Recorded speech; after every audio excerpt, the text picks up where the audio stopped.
Buntis ako. Kaya detect sa hilot. Wow! Oo nga. Ano, tinanong ni Tiyay kung ano daw yung ano, bukol. Baby ka daw. Kapatid lang. Kapatid lang mami. Yun. Ano nangyari yun eh? Basta ano, hindi wala naman. Siyempre, hindi naman lahat ng PT ay 100% talaga. Anong gagawin natin?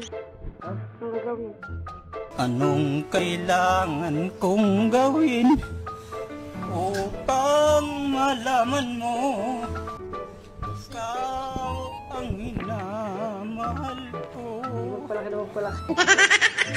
Kaya pa rin hindi na ako kumakain ng tuyo. Pansin mo? Tuyo dyan. Ako napansin. Alala. Sabi nga. Ha? Sabi nga.